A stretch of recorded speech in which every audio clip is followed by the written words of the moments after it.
আমি যখন ২০২১ সালে এই সোপ নিয়ে অ্যানালাইসিস শুরু করি তখন আমি আসলে অনেকের এই হাসির পাত্র হয়েছিলাম। প্রাকৃতিক যেই উপাদান আমরা সামনে পাই সেই উপাদান দিয়েই আমরা মূলত সাবান তৈরি করতে পারি। আমাদের এই সাবানের বিশেষত্ব হচ্ছে আমাদের এই সাবান তৈরি করতে কোনো প্রকার মেশিনারিজ লাগে না। কোল্ড প্রসেস সাবান তৈরি করতে তেমন কোনো কাঁচামালের দরকার হয়। কোল্ড প্রসেস সোপ মেকিং এ এসে আমি সবচেয়ে বেশি চ্যালেঞ্জটা ফেস করি হলো পিওরিটি। আমার মূলত এখানে মূল উদ্দেশ্য দেশীয় পণ্যটাকে প্রচার করা। আমরা মূলত এখানে সোপ মেকিং এর প্রশিক্ষণ দেই, অর্থাৎ জোবায়ের একাডেমি বাংলাদেশে কোল্ড প্রসেস সোপ মেকিং এর প্রশিক্ষণ দিয়ে থাকে। আমাদের আলহামদুলিল্লাহ কোল্ড প্রসেস সোপ মেকিং এর উপর বেশ ভালো একটা রেসপন্স আছে। যে কোনো একটা উদ্যোক্তা এখানে ৪-৫ হাজার টাকা পুঁজি নিয়েই কোল্ড প্রসেস সাবানের ব্যবসাটা শুরু করতে পারে, কারণ এই সাবান তৈরি করতে কোনো প্রকার মেশিন লাগে না। সম্পূর্ণ হাতের মিশ্রণে কিন্তু যে কোনো প্রকার অ্যাট্রাকটিভ সাবানগুলো এবং কার্যকারী সাবানগুলো যে কেউ তৈরি করতে পারে। তা আমরা মনে করি একজন উদ্যোক্তাদের সর্বোচ্চ ৫,০০০ টাকা হলে মোটামুটি ভাবে বিজনেসটা শুরু করতে পারবে।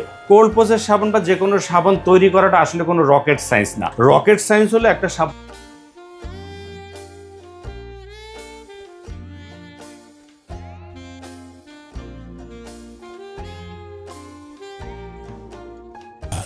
বাংলাদেশের শক্তিশালী থার্মিক স্টিল বার ফেমাস স্টিল লিমিটেড।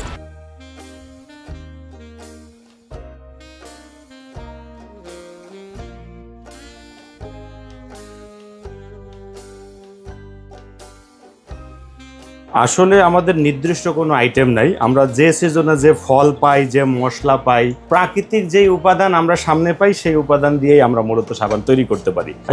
আমাদের এই সাবানের বিশেষত্ব হচ্ছে আমাদের এই সাবান তৈরি করতে কোনো প্রকার মেশিনারিজ লাগে না। যেহেতু মেশিনারিজ লাগে না, সুতরাং অল্প পুঁজিতে যে কেউ এখানে একটা বিজনেস করতে পারে। আর অন্যদিকে এই সাবানগুলো ফুললি ন্যাচারাল উপাদানে তৈরি। যেমন আমার এখানে বিভিন্ন রকমের ন্যাচারাল ভেজিটেবল অয়েল আছে। বাংলাদেশে অনেকেই হয়তো বা এতদিন ধরে কোল্ড প্রসেসের বিজনেস করতেছিল, কিন্তু ট্রেনিং এর বিষয় যদি বলি যে বাংলাদেশে কিন্তু কোল্ড প্রসেস সোপ মেকিং একমাত্র জোবায়ের একাডেমি এখন পর্যন্ত অ্যাডভান্স লেভেলে শেখাচ্ছে। তা আমি মূলত চাই, যেহেতু আমার এই প্রতিষ্ঠানের মাধ্যমে মূলত বাংলাদেশে উদ্যোক্তা তৈরি হচ্ছে, আমি চাচ্ছি যে বাংলাদেশের সরকারি পক্ষ থেকে আমাকে যেন একটু যে কোনো স্বীকৃতি দেওয়া হয়, যাতে করে আমি অন্ততপক্ষে এই কোল্ড প্রসেস সাবান নিয়ে মানুষকে যেন খুব ভালোভাবে শেখাতে পারি। এবং আমি এই যে দীর্ঘদিন ৩ থেকে ৪ বছর যে গবেষণা করেছি, এই গবেষণার জন্য একটা স্বীকৃতি পাই। কোল্ড প্রসেস সাবান তৈরি করতে তেমন কোনো কাঁচামালের দরকার হয় না। আমরা মূলত আমার আশেপাশে যে অয়েলগুলো আছে, এই অয়েলগুলো থেকেই কিভাবে কোয়ালিটি মেনটেন করে একটা সাবান তৈরি করতে হয় সেই প্রশিক্ষণটা দিয়ে থাকি। এখন আমাদের দেশে আসলে চাইলেও তো সব উপাদান ম্যানেজ করা সম্ভব না, কিন্তু যে উপাদানগুলো ম্যানেজ করা সম্ভব, যেমন olive oil, almond oil, coconut oil,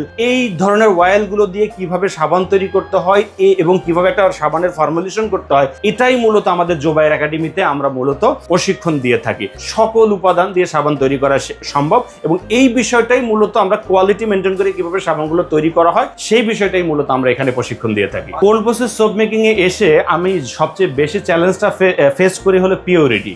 কিছু কিছু অলিভ অয়েল আছে ২,২২০ টাকাও আছে, কিন্তু আবার দেখেন কিছু কিছু জায়গায় আবার দেখা যায় ৭০০-৮০০ টাকায়ও পাওয়া যায়। তাই এই যে ৭০০-৮০০ টাকায় যে অয়েলগুলো পাওয়া যায়, এগুলো দিয়ে সাবানগুলো খুব একটা ভালো হয় না।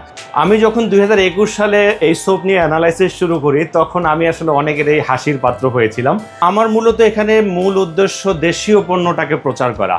আমি চাই যে মানুষ এখন আর বিদেশের উপর নির্ভর না করে অন্ততপক্ষে নিজের বাসার সাবানটা অন্ততপক্ষে নিজের জন্য তৈরি করুক। আমি চাই বাংলাদেশের মানুষ প্রপার ফর্মুলেশনে সোপ মেকিং শিখুক।